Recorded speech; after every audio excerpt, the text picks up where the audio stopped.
Hi everyone, Amy here again with our next bit of practice with complete and simple subjects and complete and simple predicates. So, like always, blue boxes are to do. So you're watching this video. Next, we have the green box, which is the big idea. Here's where our learning happens. So we know from yesterday that sentences can be broken into two parts. We have the complete subject and the complete predicate. And here's an example of that. The tree in my yard fell during the big storm. So we know that the complete subject is who or what is doing the action in the sentence. And here, who or what is doing something? Well, the tree in my yard did something. So that we have highlighted here in yellow, that is the complete subject. And then our predicate, our complete predicate is, what did the subject do? Well, what did the tree do? The tree fell during the big storm. So fell during the big storm is our complete predicate. This is a review from yesterday's work. But when we talk about subject and predicate from this point forward, in general and especially from this point forward, we're usually going to be talking about the simple subject and the simple predicate. All right, so simple versus complete is what I'm getting at here. So a simple subject is just the noun that the sentence is about.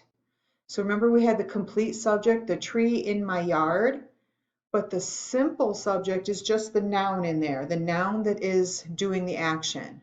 So here it's tree. Tree is doing the action. We have two nouns, yard, that's another noun, but the yard didn't fall, right? The tree did. So the tree is our simple subject. We have simple predicate too. It's just the verb that tells us what the subject is doing. So what did that tree do? The tree fell. The complete predicate, of course, is fell during the big storm. But simple predicate is just the verb, fell. So this gives us what we call a subject-predicate set. It's the simple subject and the simple predicate together. Tree fell in this case. Tree is our simple subject, fell is our simple predicate. Together, they make the subject-predicate set.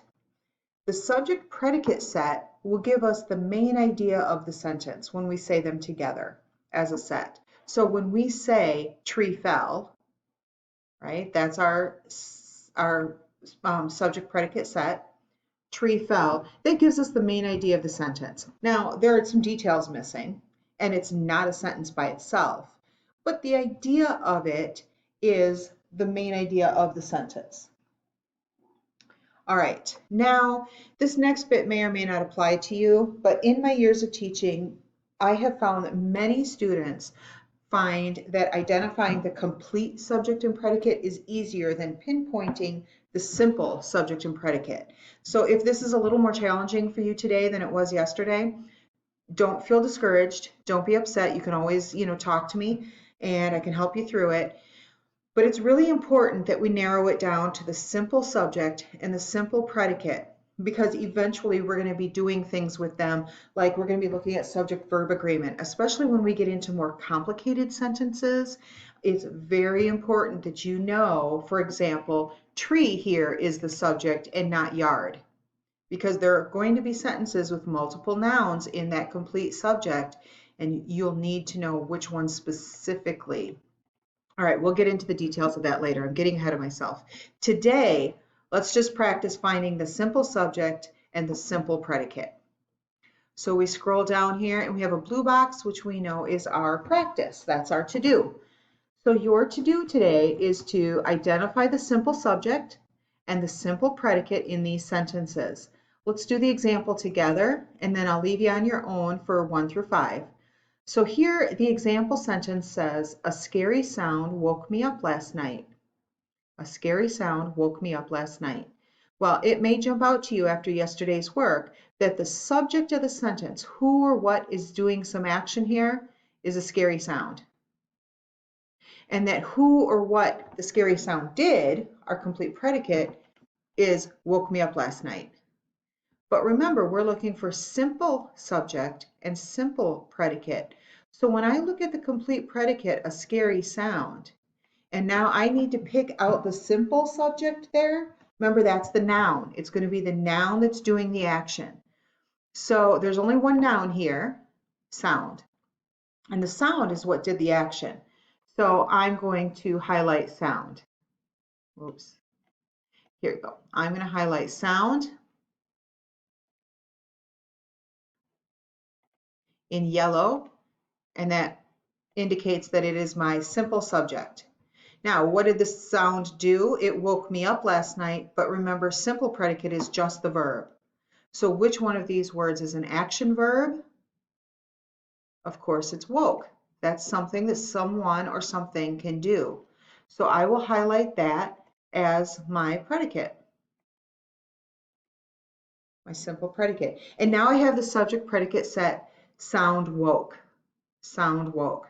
We don't know who the sound woke up, or we don't know what kind of sound it was, right? It's not a complete sentence by any means, but we have that subject predicate set, sound woke. All right, if you're having trouble, I'm going to give you this little piece of advice too. Again, this may or may not help you, or you may or may not need this little hint, but some of you will. So if you're having trouble finding the subject, try finding the predicate first. Let's say you could not figure out who's doing the action because there's no person here, right? It's a thing doing the action, a sound. And that's a little bit harder to find than when it's a person. So let's say you couldn't figure out what the subject was. Maybe think about it the other way around. What did they do? What happened? What was the action? Well, the action in the sentence is that something woke me up last night. So you could identify woke as your predicate first. And then to find the subject, ask who or what woke me up last night. A didn't wake me up last night. Scary didn't wake me up last night. A sound woke me up last night. And that might help you identify sound as your subject. You can always do it predicate first if you're having trouble finding the subject. All right, so that is all I have as far as explanation and hints and tips and tricks. So your job now is to identify the simple subject in each of these sentences and the simple predicate in each of these sentences. If you need me, please Google Meet with me and have a wonderful day.